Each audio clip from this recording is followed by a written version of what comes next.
Iya, si orang Eropa itu kan identiknya kalau mereka ngejajah itu kan mereka tuh penasaran ya sama apa yang ada di sana gitu. Bakal hal-hal mistis aja tuh didatengin gitu. Makanya dia tuh nemu si sama nemu. Cuman penemuannya dia.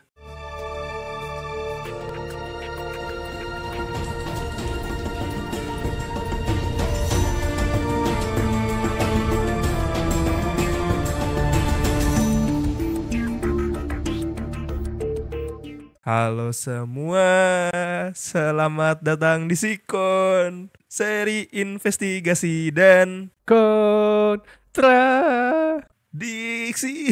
Seri investigasi dan konspirasi. Ya, kembali lagi bersama gua Raka Stanford Raffles. Pokoknya gua nggak mau nama gua nanti ada di apa ada yang di lewat-lewat itu tuh. Makanya gua ngasih nama gua duluan. Dan gua Luis Ravisiano Ornodi. Iya lagi, itu kan Raffles Arnoldi juga ditemuinnya pas zaman-zaman Raffles. Nah, kali ini kita bakal ngebahas sejarah lagi, tapi kita bakal ngebahasnya si Belanda ini tuh datang ke Indo tuh mereka tuh nemu apa aja tuh. Wes, Belanda. Belanda ini kan ngejajah kan udah cukup lama nih, pasti kan ada penemuan-penemuan di zaman-zaman itu gitu kan. Betul. Ya support. Betul. Tolong saya. Ya, Belanda tuh datang pasti kan nemu-nemu hal-hal kayak gitu. Mereka juga penasaran sama apa yang ada di tempat jajahannya gitu, Pak. Wah, hati-hati tuh kalau lo penasaran. Kenapa emangnya? Biar nggak kayak bocah USB. Wah, ya betul lagi. Ya udah, kita langsung masuk aja nggak sih? Belanda datang pertama kali ke Indonesia pada tahun 1596 di bawah pimpinan Cornelis de Houtman, Paris, Weh. dan berhasil mendarat di pelabuhan Banten. Namun, kedatangan Belanda diusir penduduk pesisir Banten karena mereka bersikap kasar dan sombong. Sombong amat. Belanda datang lagi ke Indonesia dipimpin Jacob van Heck pada tahun 1598.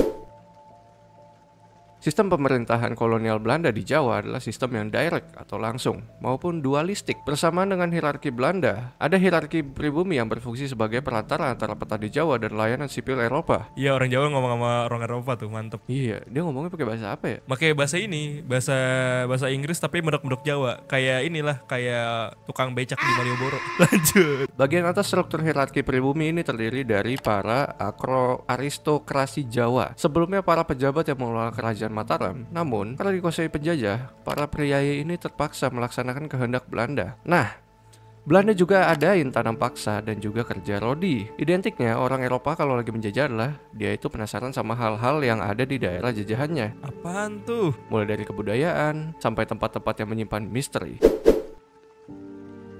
Weh. Nah, nemu candi. Wah, nemu permen. Widih, candy betul. Candy apa yang besar? Aduh, anjing. Masih tuh kepake tuh. Dinar candy. Enggak dong. Gak ada dulu tepuk-tepukan kayak gitu, wis. Gak ada anjing. Gak ada. Tapi iya sih cukup sih. Tapi kalau sama Pamela Savitri lebih candyan mana? Tapi sebenarnya jawabannya bukan Dinar Candy atau Pamela Savitri Cap Candy ya, tapi Candy Borobudur nih. Nah, si orang-orang Belanda ini pada kurun waktu 1811 hingga 1816, Thomas Stamford Raffles ditunjuk sebagai gubernur jenderal dan ia memiliki minat istimewa terhadap sejarah Jawa. Dia cukup senang dengan Jawa ya. Ia mengumpulkan artefak-artefak antik kesenian Jawa kuno dan dapat membuat sebuah catatan mengenai sejarah dan kebudayaan Jawa yang dikumpulkannya dari perjumpaannya dengan rakyat setempat waktu pas dia keliling-keliling. Nah, pada kunjungannya inspeksinya pada di Semarang tahun 1814, jadi kasih tahu nih kalau ada sebuah monumen besar jauh di dalam hutan dekat Bumi Segoro. Lalu si Raffles ini tuh kayak, wah, nyuruh si Cornelius deh untuk menyelidik. Tapi Cornelius kayak nama orang timur ya? Jangan-jangan orang timur juga berpengaruh sama datangnya Belanda. Kan banyak juga tuh orang Belanda di timur juga. Bisa jadi sih. Nah, dalam 2 bulan ini tuh Cornelius nih beserta 200 bawahannya menebang pohon dan semak belukar yang tumbuh di Bukit Borobudur. Tiba-tiba dia kayak pak. Lah, pohonnya berdiri terus kayak nggak asik loh gitu. Masa pohonnya berdiri lagi anjing? Berdiri terus kayak ngangkat celananya gitu loh, tapi versi tanah gitu. Nggak asik loh gitu. Terus pindah lagi deh. Terus akhirnya nanam lagi tempat lain. Oh iya, dia pindah ya jalan. Terlalu banyak nonton kartun mas ya kayaknya. Iya lagi, maaf ya guys. Ya, terus akhirnya mereka pas nemu-nemu ini ada batu ternyata kan. Karena sebenarnya tuh Itu apa tuh bang? batu andesit sebenarnya. Akhirnya si Cornelius ini melaporkan penemuannya kepada Raffles, termasuk menyerahkan berbagai gambar sketsa Candi Borobudur. Meskipun penemuan ini hanya menyebutkan beberapa kalimat, tapi si Raffles dianggap berjasa dengan adanya monumen itu gitu. Pas zaman dulu tuh ada bukit cukup dibilang mistis sama orang setempat. Terus akhirnya orang-orang Belanda itu kan kayak kita tes aja dulu tuh, ternyata nemu Candi Borobudur. Gokil sih. Iya. Kenapa ya orang-orang kita tuh demen banget sama yang dikit-dikit tuh mistis gitu loh. Aneh anjir. Ya buktinya sampai sekarang aja YouTube isinya yang mistis-mistis juga masih laku tuh, yang seranjana itu. Kalau kata gue sih Saranjana mah di mana-mana juga ada, tapi bentuknya beda-beda. Mungkin kalau di Spanyol El Dorado kali, atau di mana apa-apa gitulah. Sama aja kalau kata gue mah. Nah, gak cuma jauh. Bukan gak cuma jauh lagi. Gak cuma candi. Gak cuma Jawa. Jangan lupa nonton COC yang ada Jawanya. Gak cuma candi, tapi juga nemu manusia Jawa. Manusia Jawa, Homo erectus. Nemunya gimana tuh? Ibu juga gak tahu sih. Pokoknya kita baca dulu. Adalah jenis Homo erectus yang pertama kali ditemukan pada awal penemuan. Makhluk mirip manusia ini diberi nama ilmiah Pithecanthropus erectus oleh Eugene Dubois, pemimpin tim yang berhasil menemukan fosil tengkorak. Ketika itu, si Eugene ini tidak berhasil mengambil banyak fosil Pithecanthropus di Pulau Jawa, melainkan hanya tempurung tengkorak, tulang paha atas, dan 3 giginya. Sampai saat ini pun belum ditemukan bukti yang jelas bahwa ketiga tulang tersebut berasal dari spesies yang sama. Nah, sebuah laporan berisi 342 halaman ditulis pada waktu itu tentang keraguan validitas penemuan tersebut. Menarik juga nih. Banyak ya? Iya ya.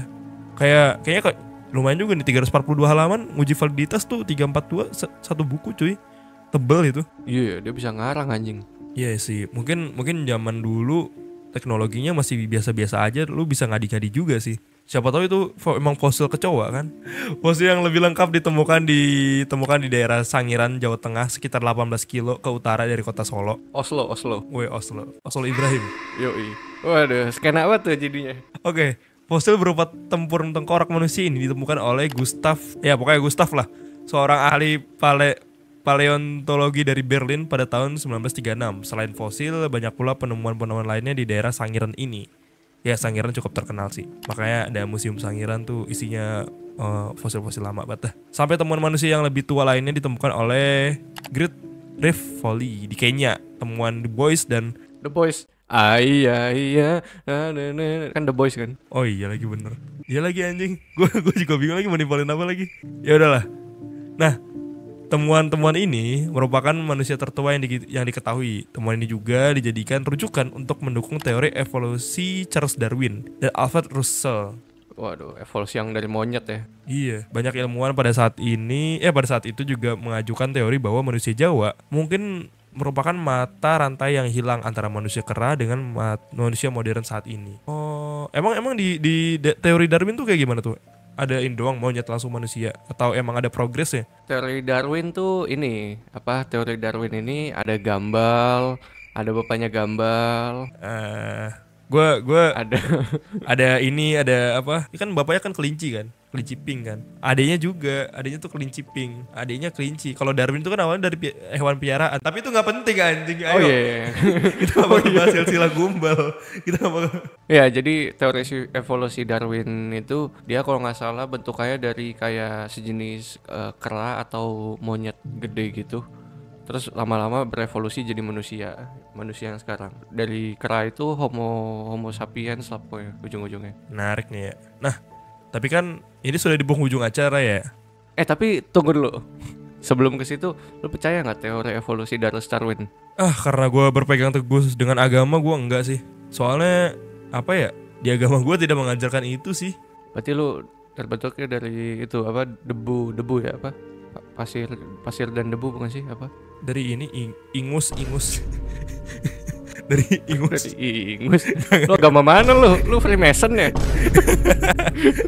Waduh, mana mungkin ada orang ngaku Freemason di depan publik. Tapi ingat waktu pas episode kita waktu itu.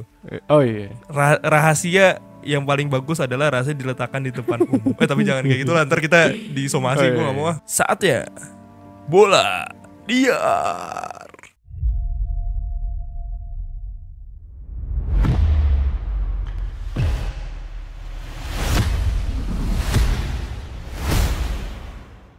Kalau Belanda masih ada di Indo, kira-kira kita akan belajar banyak apa kagak? Maksudnya apa sih? Gue lupa lagi. Ya intinya. Indonesia lu. Intinya Belanda kan datang ini kan nemu banyak penemuan-penemuannya nih. Nah kira-kira kalau Belanda masih ngejajah nih ya, atau kita masih jadi bagiannya Belanda nih, kira-kira penemuan-penemuan apa lagi yang ditemuin sama Belanda gitu untuk pendidikan kita, untuk kebudayaan kita gitu. Gua rasa sih kita udah nggak pakai sistem batu bara ya untuk energi kalau masih inian Belanda. Udah pakai ini ya, udah pakai air juga ya. Dan mungkin Jakarta tenggelam gak sih? Oh kalau kata gue enggak nih. Soalnya Belanda aja kan itu ada bagian yang ini tuh. Ya sebenarnya permukaan dia tuh di bawah laut. Sebenarnya permukaannya di bawah laut. Oh berarti dia ngebangun lagi di atas laut ya?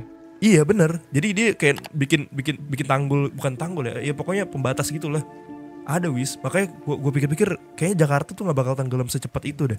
Ya kalau misalkan airnya dialirin langsung ke gorong-gorong bukan langsung ke tanah ya. Ya udah. Terima kasih teman-teman. Terima kasih teman-teman yang udah nonton. Ntar gue zoom muka lu tuh mampus. Wah anjing jangan kayak gitu. Ini bentar lagi memori gue udah mau habis nih. Ya pokoknya begitulah teman-teman episode kali ini. Kalau kalian suka jangan lupa apa wis? Follow, like, subscribe, share ke teman-teman kalian semua sosial media kita. Betul. Yang ada di TikTok, YouTube, Facebook, Instagram, Friendster, Twitter, Yahoo, Google Plus, Google Drive semua lah. Telegram, Steam kita juga ada Steam. Epic Games juga ada Epic Game. Dude Stream kita juga ada, mantap. Ya, Dude Stream kita juga ada. Semuanya lah pokoknya. Ya. Terabox kita ada. Ya udah. Ya. Intinya jangan lupa pokoknya jangan lupa nonton kita dan jangan lupa di-share. Abis itu apalagi ya? Kita ada di Spotify, ada di Noise juga, kalian bisa dengerin dengan konsep audio aja. Ya udahlah, gua Raka. Lupa lagi tadi gua Raka apaan ya? Raffles. Oh ya. Raka Raffles cabut nih ya. Dan gue juga Louis Arnold dicabut. Sampai jumpa di kasus-kasus atau di cerita-cerita lain ya. Bye.